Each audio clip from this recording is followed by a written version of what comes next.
बोझ कविता अपने माता पिता की बहुत लाडली थी। 3 बड़े भाइयों की बहन थी। कोई भी चीज मांगने पर उसी वक्त सामने हाजिर हो जाती। पूरे घर में रौब था उसका। पूरे परिवार और नौकरों पर राजकुमारी की तरह हुक्म चलाती थी कविता। स्कूल में भी पूरा रौब था उसका। बड़े घर की लाडली जो थी वह। ऐसे ही उसने कॉलेज में दाखिला लिया। उसके ठाठ बाट, बड़ी गाड़ी में आना जाना, हर दिन नया फैशन देखकर हर कोई उससे दोस्ती करना चाहता था। थोड़े ही दिनों में उसके बहुत से दोस्त बन गए। पूरे कॉलेज में उसकी अपनी ही एक पहचान थी। इन दिनों उसके घर एक रिश्ता आया। खानदानी लोग थे और पापा की पुरानी जान पहचान थी उनके साथ। कविता के साथ कोई जबरदस्ती नहीं थी, पर कविता ने फिर भी हाँ कर दी, क्योंकि वह अपने परिवार से बहुत प्यार करती थी। वह जानती थी कि वह लोग उसका अच्छा ही सोचेंगे। लड़के का नाम राज था। राज काफी पढ़ा लिखा और समझदार लड़का था। ससुराल वाले भी बहुत अच्छे थे। ससुराल में कविता की जगह वैसी ही थी जैसे कि मायके में। कोई भी कार्य कविता की सलाह के बिना नहीं होता था। सबकी लाडली बहू बन गई थी वह।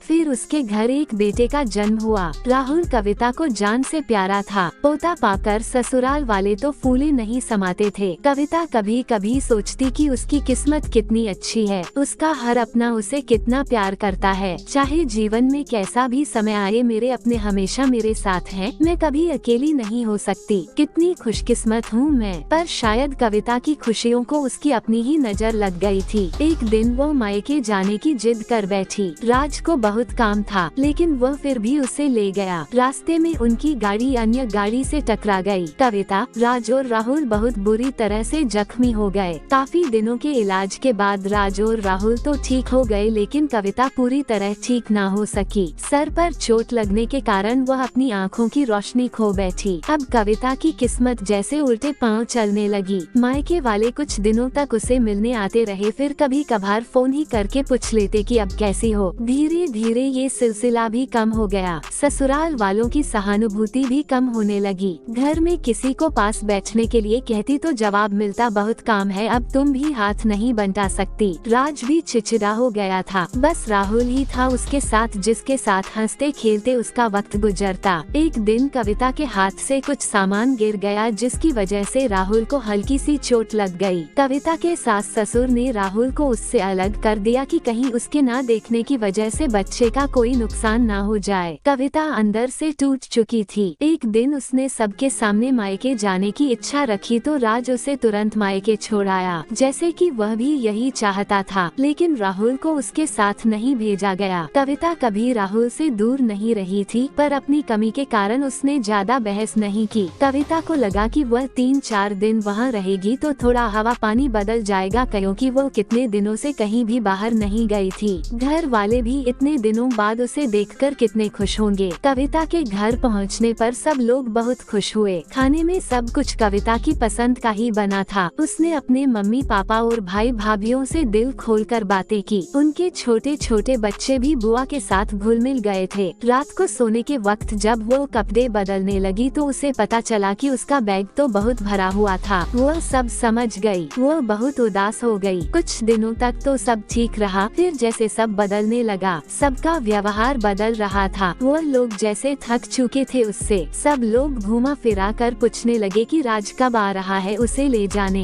वो बहाना बना देती, जबकि वह जानती थी कि उस घर में अब उसके लिए कोई जगह नहीं। कविता से चलते वक्त कुछ न कुछ नुकसान हो जाता। थोड़ी बहुत टोका-टाकी उसे सुनाई देती, वह टाल देती। एक दिन उसके हाथ से लगकर एक कीमती फूलदान टूट गया। छोटी भाभी ने बहुत हंगामा मचाया।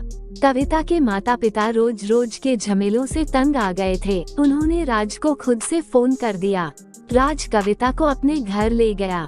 कविता को अपने परिवार वालों से ये उम्मीद न थी। जिस कविता के कहे बिना घर में एक पत्ता भी नहीं हिलता था, उस घर के लिए वह बोझ बन चुकी थी। राज के साथ ससुराल आते वक्त वह बहुत खुश थी, क्योंकि वह अपने घर जा रही थी, अपने जिगर के टुकड़े राहुल के पास। परंतु यह खुशी भी कुछ पल की ही थी।